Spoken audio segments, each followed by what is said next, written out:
C'est à l'âge de 85 ans que Karl Lagerfeld est décédé à l'hôpital américain de Neuilly-sur-Seine, des suites d'un cancer de la prostate.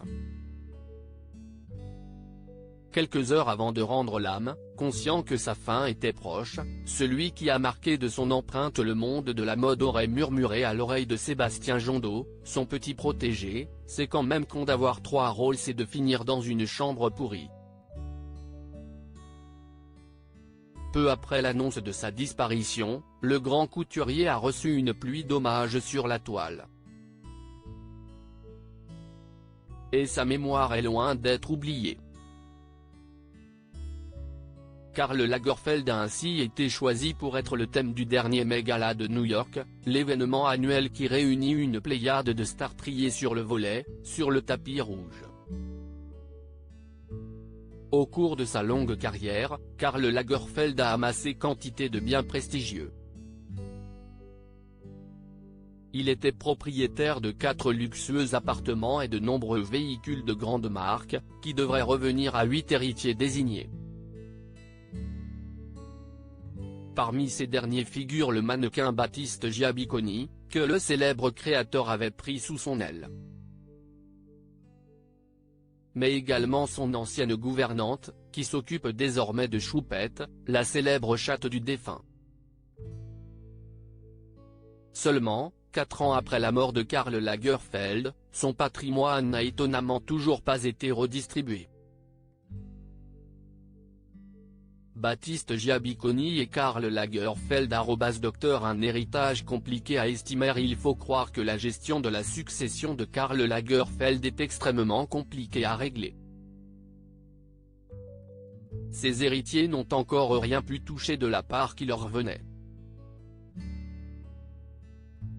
Notamment à cause d'une ardoise fiscale plutôt élevée, d'un inventaire difficile à établir et surtout, de la disparition soudaine de l'expert comptable qui s'est longtemps occupé de gérer le large portefeuille du styliste allemand. Le testament, écrit de la main de Karl Lagerfeld, a été enregistré par maître Henri Ray, à Monaco. Un administrateur judiciaire a, en attendant, été mandaté par le tribunal de la principauté.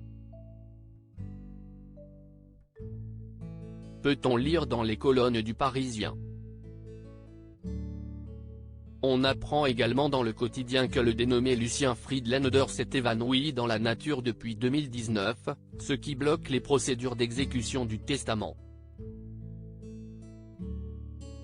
L'expert comptable reste injoignable depuis maintenant 4 ans et son cabinet, situé dans le très chic 16e arrondissement de Paris, est définitivement fermé. C'est pourtant lui qui est en charge des montages financiers des Daléens effectués avec la fortune de Karl Lagerfeld, comme l'a rappelé l'Obs. Une disparition volontaire ? Karl Lagerfeld a toujours affirmé qu'il n'avait guère le temps de se soucier de ses finances. « Si je sais combien j'ai sur mon compte bancaire ? Mais c'est une question de pauvre, ça », aimait-il à répéter.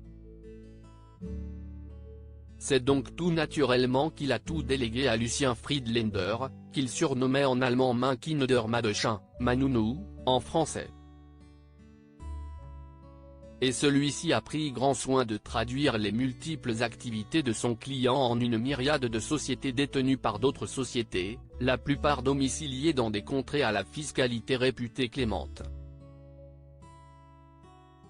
Lucien Friedländer avait déjà fait ses preuves puisqu'il avait été engagé auparavant par Johnny Hallyday, Catherine Deneuve, Hubert de Givenchy ou encore Christian Lacroix.